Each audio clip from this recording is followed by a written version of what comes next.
सत्ता के गलियारों से, राजनीति अय्यारों से सीधे सच की जमीन पर।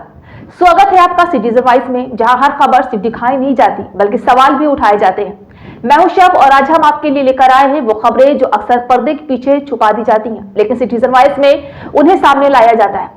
यहाँ न शोर बिकता है, न सच दबाया जाता है। हर खबर है आम जनता की आवाज और हर रिपोर्ट है जवाबदेही का आईना। तो आइए देखते हैं क्या है आज की खबर। प्रियंका गांधी वाड्रा ने असम में अपने दौरे के दौरान भाजपा सरकार और हिमंता बिस्वा शर्मा पर सीधा हमला बोला है। उन्होंने गुवाहाटी में 20 बिंदु वाला पीपुल्स चार्टशीट जारी कर राज्य सरकार पर भ्रष्टाचार, बेरोजगारी और कानून व्यवस्था में विफलता जैसे आरोप लगाए। इस दस्तावेज को उन्होंने आगामी विधानसभा चुनाव से पहले जनता के नाम पेश किया है ताकि लोगों के बीच सरकार की नीतियों के खिलाफ माहौल तैयार किया जा सके। जब हम चुनाव लड़ते हैं, राजनीति में नेता होते हैं तो दो तरह के नेता होते हैं। एक सकारात्मक नेता होता है, मतलब एक पॉजिटिव माइंडसेट का नेता होता है, जो आपको बताएंगे कि हम आपके लिए क्या करना चाहते हैं, किस तरह से विकास करना चाहते हैं, किस तरह से हम असम में बदलाव लाना चाहते हैं, हम असम की संस्कृति, हम असम की जो भावनाएं हैं उसको किस तरह से हम प्रोटेक्ट कर सकते हैं।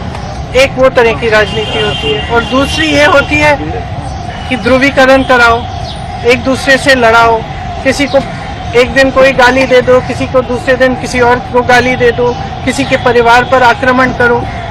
तो ये हमारी राजनीति ना हुई है कभी और ना कभी होगी। और जिस तरह से गौरव जी और उनके परिवार पर आक्रमण हो रहा है, एक तरह से मुझे लगता है कि भारतीय राजनीति में और प्रदेश असम की राजनीति में एक मिसाल होना चाहिए कि ऐसी राजनीति गलत राजनीति है। किसी के बच्चों पे, किसी की परिवार पर इस तरह से वार नहीं होना चाहिए, और खास तौर से जब सारा गलत, सारा झूठ है।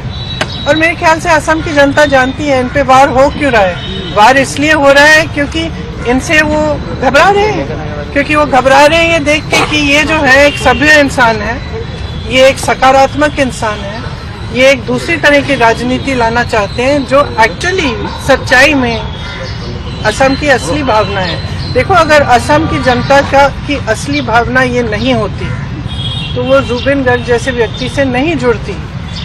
जुबिन गर्ग जी ने हमेशा एकता की बात की, हमेशा प्यार की बात की, प्रेम की बात की, तो वो तो कोई भावना होगी ना जनता के दिल में।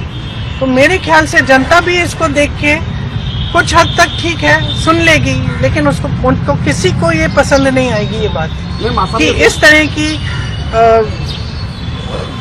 गलत बातें किसी के बारे में की जा रही है। मेरी सोच है और हमेशा ये सोच रही है कि ऐसी चीजों को हमें इन चीजों का राजनीतिक फायदा उठाने की कोशिश नहीं करनी चाहिए। मैंने क्योंकि ये एक भावना है, और कल भी मैंने बात की अपने कार्यकर्ताओं से कि जुबिन जी के जब उनकी मृत्यु हुई तो हम लोग जो असम के नहीं हैं, हमने जब देखा कि किस तरह से असम की जनता उनसे प्रेम करती है, किस तरह कितनी श्रद्धा थी, चाहे कोई भी परिवार का हो, माता पिता, बच्चे, बेटे बेटियां, भाई बहन, सबके आंखों में आंसू थे।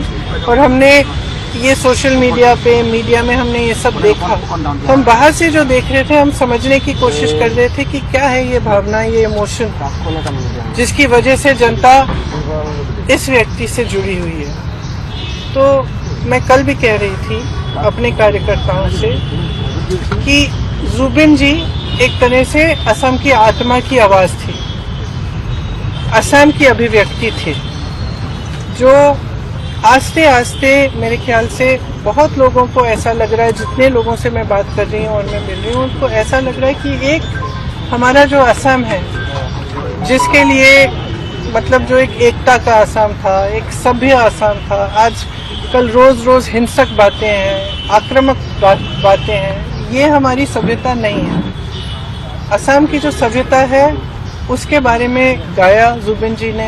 जो भी जितने भी उनके गाने थे, अगर आप सुने, उसमें एक भी गाने में ये नहीं था कि इससे नफरत करो, ये तुम्हारा दुश्मन है, इसको मारो, नहीं था ये। हर गाने में, हर उनके जो वक्तव्य में यही बात थी कि प्रेम, एकता, असम की अस्मिता, असम की संस्कृति, असम की सभ्यता, असम क्या है। और मैं कल अपने कार्यकर्ताओं को कह रही थी कि देखो, हम भी उसी चीज के लिए लड़ रहे हैं। एक तरह से हमारी लड़ाई जो है असम की संस्कृति, असम की सभ्यता को बचाने की लड़ाई है और हमें ये बात समझनी है। बस इसका हम जुबिन जी का इस्तेमाल, राजनीतिक इस्तेमाल नहीं करना चाहते और ना किसी को करना चाहिए। वो एक राजनीति से ऊपर थे, उनका जुड़ाव जनता के साथ एक भावनात्मक जुड़ाव था, एक जज्बाती जुड़ाव था। वो पॉलिटिक्स में नहीं थे, ये नहीं थे कि सीएम बनने जा रहे हैं कि जनता उनसे किसी वजह से, पॉलिटिकल वजह से जुड़े। जनता इसलिए जुड़ी क्योंकि जनता के दिल में वही भावना थी जिसके बारे में जुबिन जी बात करते थे। तो आज भी सुबह जब मैं गई तो फ्रैंकली बहुत ही मेरे लिए भी इमोशनल मोमेंट था, क्योंकि मैं ज़्यादा जानती नहीं थी जुबिन जी के बारे में पहले, और पिछले महीनों से मैं देख रही हूँ, मैं समझ रही हूँ। तो ये जब मैं वहाँ गई तो मैंने देखा कि किसी ने उनके लिए कुछ जो उनको पसंद था, लोग वहाँ पे 1 बजे रात तक आ रहे हैं, कोई अगरबत्ती जला रहा है, कोई किताब छोड़ रहा है उनके लिए, कोई फूल छोड़ रहा है।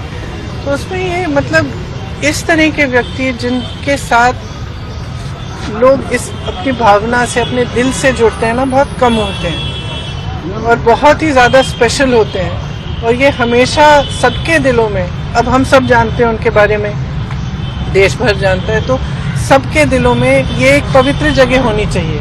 इसका इस्तेमाल नहीं होना चाहिए, इसको किसी भी नकारात्मक सेंटिमेंट से जोड़ना नहीं चाहिए। ये इसकी अपनी जगह है, जनता के दिल में जगह है और उसका सब आदर करना चाहिए। इसीलिए मैं गई, पॉलिटिकल वजह से नहीं, मैं इसीलिए गई क्योंकि मैंने सोचा मैं पहली बार यहाँ आई हूँ उनकी मृत्यु के बाद, तो मुझे श्रद्धांजलि चुपचाप से अर्पित करनी चाहिए, तमाशा नहीं बनना चाहिए उसका। तो मेरी यही इच्छा थी। सीएम साहब से कहिए कि वो असम के विकास की बात करें, वो असम के लोगों की बात करें, वो बताएं कि क्या किया है असम के लोगों के लिए, वो बताएं कि किस तरह से अगले 5 सालों में क्या करने जा रहे हैं। आज का नौजवान है ना, वो जानना चाहता है, आज का नौजवान रोजगार चाहता है, आज की नौजवान महिला भी रोजगार चाहती है। आज की जो जनता है वो इतनी आसानी से इन बातों में से नहीं फुसलाई जाएगी। और मैं तो यही कहूंगी असम की जनता से कि आप जागरूक बन जाओ, खास तौर से नौजवानों से। आप एक ऐसी राजनीति चुनो जो आपके लिए काम करके दिखाए, जो काम की बात करे, पॉजिटिव बात करे, आपकी जो भावना है उसकी बात करे, आपके असम को, आपके प्रदेश को मजबूत कैसे बनाना है वो बात करे।